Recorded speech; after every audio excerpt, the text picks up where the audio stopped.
Hey, it's Marella Manelli, and today I'm gonna show you how to achieve this expensive red shade utilizing a wet balayage technique using all Kenra color. Now let's go ahead and get started. So what are we doing today?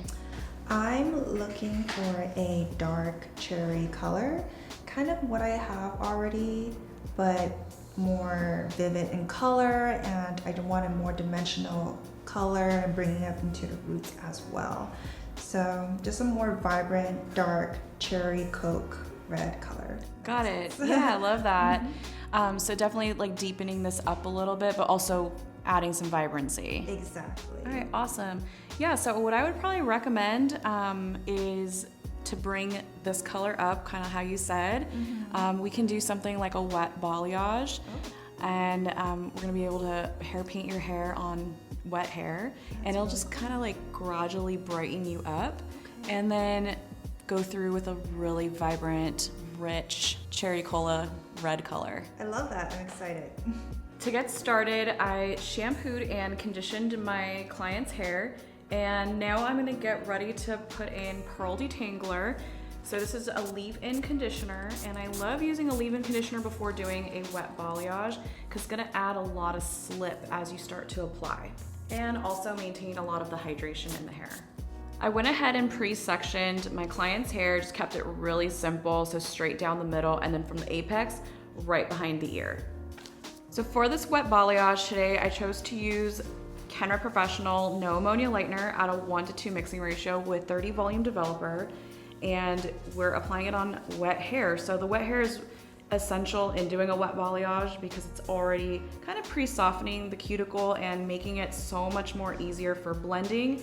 And because we're looking for a slight brightening effect with this technique and final result, the wet balayage is going to aid us in a beautiful blend, soft brightening without a harsh line of demarcation. So I always start out in the back, and we're gonna work in horizontal zigzag partings.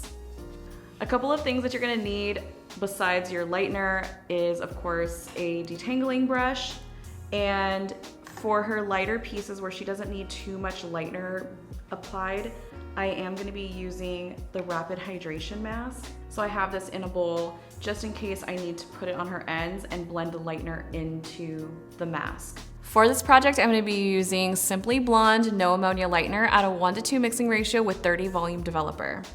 So for my first section here, the way you're gonna apply this is right onto that mid zone and make sure to thoroughly saturate. And then of course you're gonna do some surface painting, and we're gonna do lots of handwork. And you can see how this lightener is just really kind of like melting into the hair seamlessly. So that's why you want that conditioner to help with slip. And what I like to do is just take my brush and brush that right on through, making sure to saturate those ends. And then from here, we're just gonna take our hands and push that lightener right on up.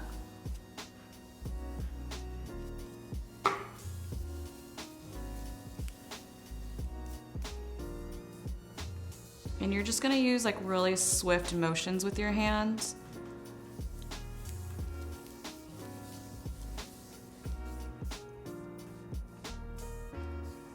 And then we're gonna move right on to the next section.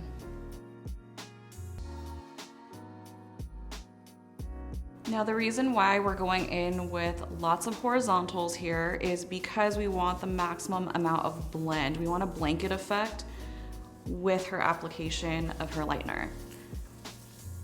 Because our overall goal is to get more of a global type of brightness, we need a global application, so that's what the purpose is for the horizontals.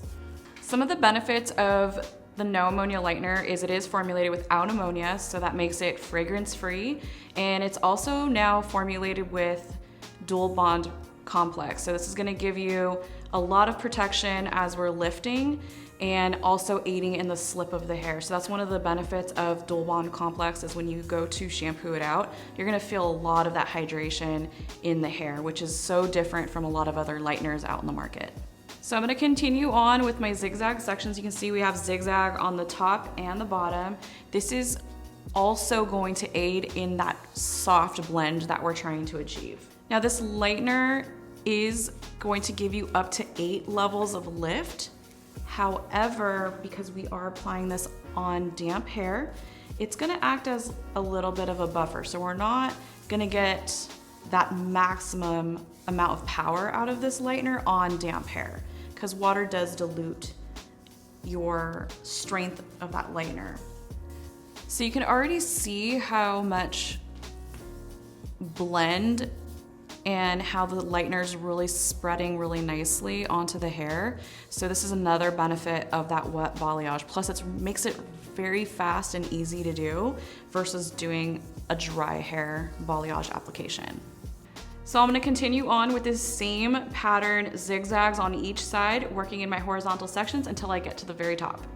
Some of the additional benefits of doing a wet balayage is, of course, anytime you need that added brightness, but in my client's case today, she does have some old permanent hair dye that's living right here because she had some gray coverage prior. So I know that this lightener is gonna do its job in brightening this, and this is why I'm using no ammonia with 30 volumes, so that can really just kind of buff that out and break up that harsh line of demarcation without damaging the hair.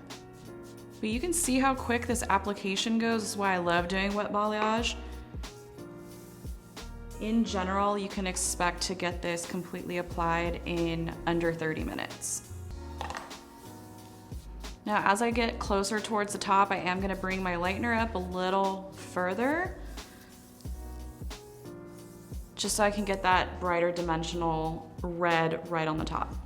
Because the head is round, as you get towards the top, it does become a little bit more difficult to maintain that horizontal placement, but what you've seen right here is right where it is curving like around that parietal ridge. I went ahead and started to go more diagonal, just so that way I can have that veil effect right in the back. And now I'm gonna switch right back up to my horizontals. And another thing to note is as I get closer to the top, my subsections are so much more smaller than what I did on the bottom. Underneath was more of a ½ an inch, and now I'm getting closer to the top here. My subsections are looking more like a ½ of an inch. Keep in mind the size of your zigzag is going to matter, because the bigger your zigzags, the more diffusion you're gonna have, which is perfect for something like a color correction or diffusing a harsh line of demarcation. The more shallow your zigzags, the less dimension you're gonna have. So right here, she's got quite a bit of blonde already, so this is where I'm gonna start adding in my conditioner to the ends, just again for that like added protection, a little bit more slip. And this is where the brush comes in really handy. Okay, so now I'm on my very last section here for the top. So you can see how much brightness she has here, so we'll for sure use conditioner on this section as well. But my main focus is right here where that harsh line is.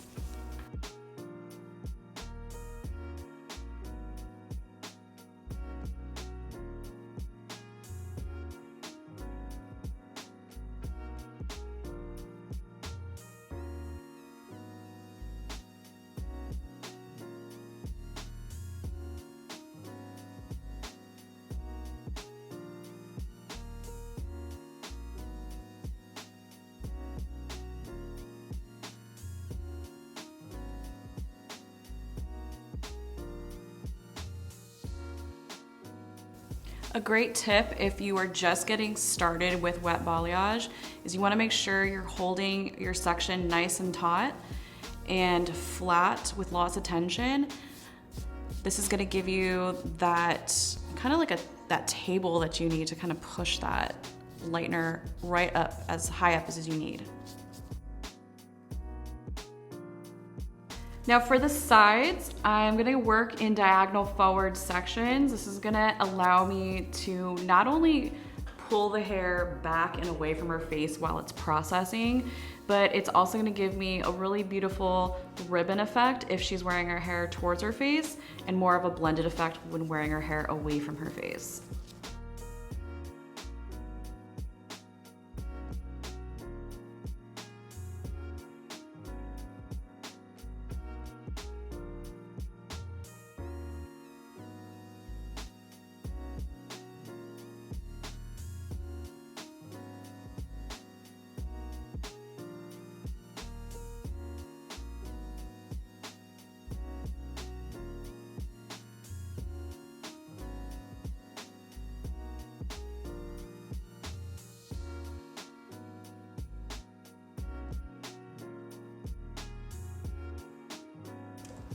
And then I'm gonna do the same thing to the other side.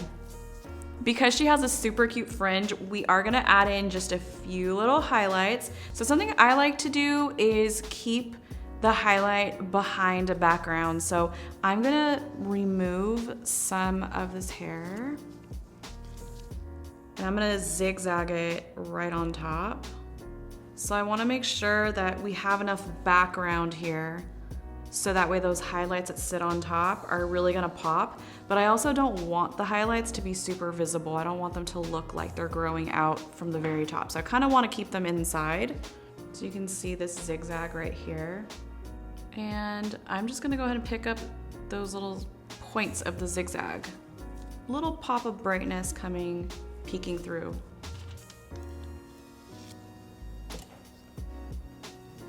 And we're gonna focus more on the ends here. And just kind of push that right on up, but not all the way to the root area.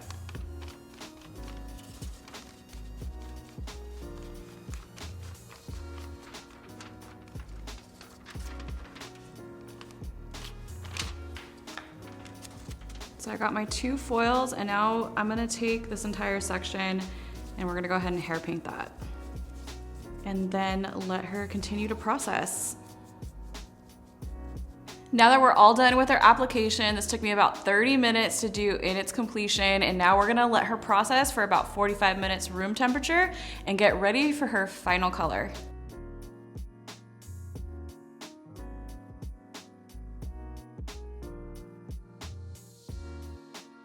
Now that she's all done processing, I took her back to the shampoo bowl, gave her a really thorough shampoo and condition.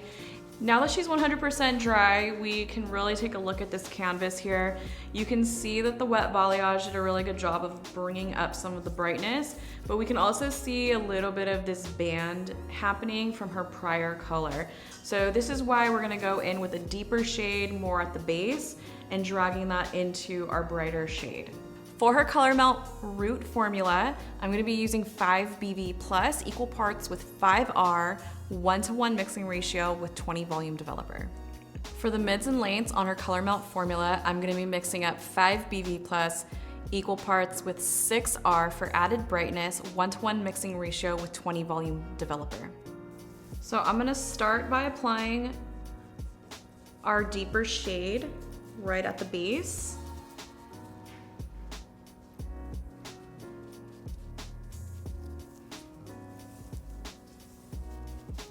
And dragging that down right to where the highlight line is. And it's gonna vary on section to section because of the wet balayage we did. And then we're gonna blend that into our brighter shade for the ends. Now the reason why we decided to go in with our permanent shade is because we do have lots of highs and lows mixed in with some virgin hair, and we wanted to get the maximum amount of brightness out of our hair. So I'm gonna continue down taking horizontal sections throughout, making sure to paint on both sides of my section because you are working with permanent dye, and it's really important to make sure we're saturating all sides of the hair. One thing to know about Kenra Color Permanent is that it's low ammonia, so it's a very gentle color line. For the side sections, I'm gonna be applying the color in a diagonal forward, and this is just a little hack that I like to use because it keeps the color away from the client's face. And especially when doing, vibrant shades such as red, it can get a little messy, and that's totally normal, but we wanna try as much as possible to avoid getting color on their skin. Again, I'm applying the same color formula onto the root, so she's gonna be a little deeper, dragging that right on down to that highlight line and blending it into my lighter shade. Anytime I'm trying to add maximum vibrancy to my reds, I love using permanent dye just because I'm able to lift and deposit, because in Kenra Color, 20 volume with your desired shade can give you up to 1 level of lift. Again, that low ammonia is really gentle and it's going to help add to that extra vibrancy that you're looking for out of your shade.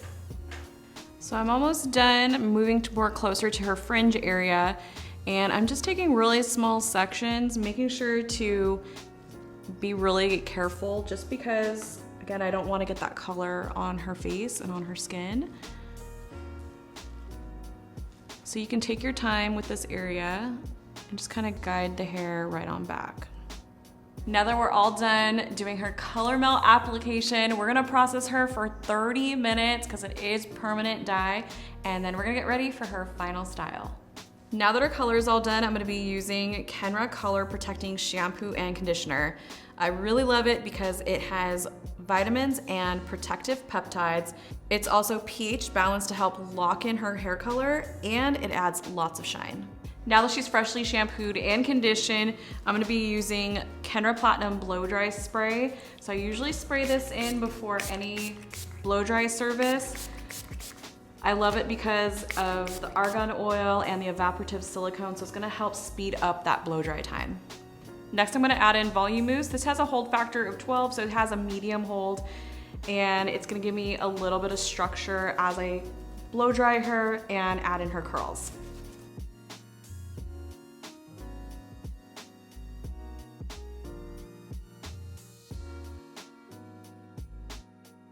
So I'm gonna be using the Color Maintenance Thermal Spray. This has a hold factor of 11. This is perfect for anybody that needs some thermal protection and they want to preserve the vibrancy of their color.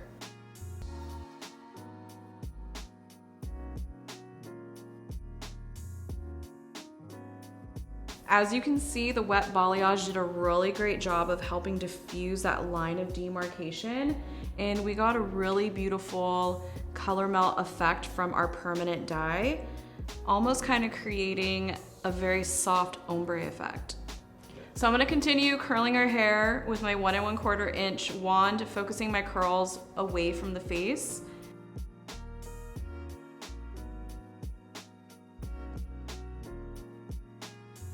So I really hope you enjoyed this hair tutorial, and if you did, please give this video a thumbs up and make sure to subscribe and comment down below what your favorite part of this technique was, and make sure to check out my other hair tutorials right here on this channel, and I will see you in the next video.